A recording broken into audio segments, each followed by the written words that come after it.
Le cerveau de l'enfant et le cerveau de l'adulte. Alors, je suis extrêmement surprise. Alors, je comprends effectivement que le cerveau de l'enfant est en développement, mais en fait, on a l'impression qu'il y a une espèce de cassure, euh, alors que non, c'est une continuité et que le cerveau fait partie du système de fonctionnement de l'être humain et c'est un organe à part entière. Et donc, effectivement, une fois qu'il arrive à maturité de son développement physiologique, il va être nourri de la même façon qu'on va nourrir le corps avec de la nourriture, etc. Et donc, effectivement, on va le nourrir de connaissances intellectuelles, mais pas simplement, il va être aussi nourri des émotions, puisque c'est une dynamique.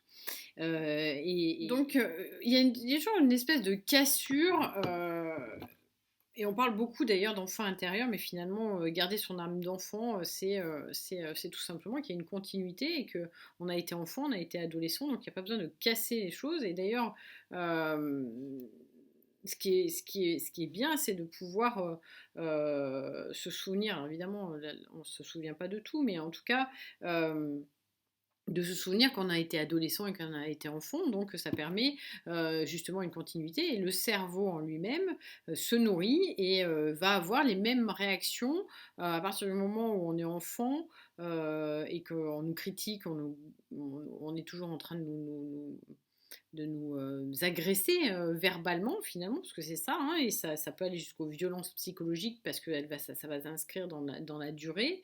Ça a les mêmes conséquences sur un adulte. Hein, ça va être peut-être plus long, ça va être plus. L'adulte va avoir plus de levier peut-être qu'un enfant, et encore pas forcément, mais en tout cas, ça peut avoir des incidences graves sur un enfant autant que sur un adulte, et d'autant plus quand ça s'inscrit dans une normalisation culturelle, et qu'en plus le fait d'avoir justement l'âge adulte, on va minimiser finalement votre ressenti et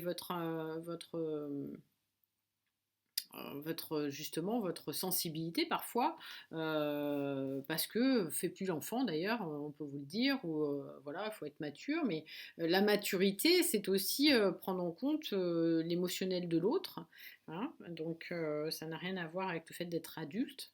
D'ailleurs, il y a des adultes qui seront jamais matures, pas plus que de faire des enfants rend matures. Voilà, il y a tout un sorte de préjugés qui sont culturels, comme voilà, faire des enfants, c'est forcément être maternel. Enfin, moi, il y a tout un tas de choses qui sont ancrées culturellement et bien imprégnées dans l'inconscient collectif.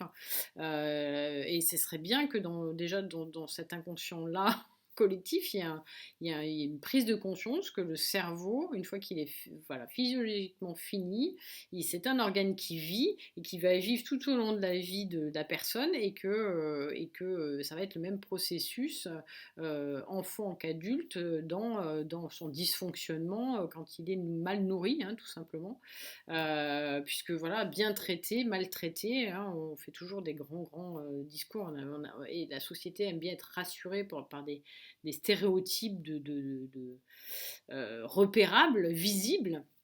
Mais en l'occurrence, quand c'est des violences psychologiques, des psychologiques par exemple, c'est pas forcément visible, et ça peut être comme le stress, quelque chose qui se fait petit à petit de façon insidieuse, ou alors blocage, et c'est pas bon parce que c'est systématiquement enrayer le processus normal, et enrayer le bon fonctionnement du cerveau humain. Voilà. Merci de votre écoute. À très bientôt.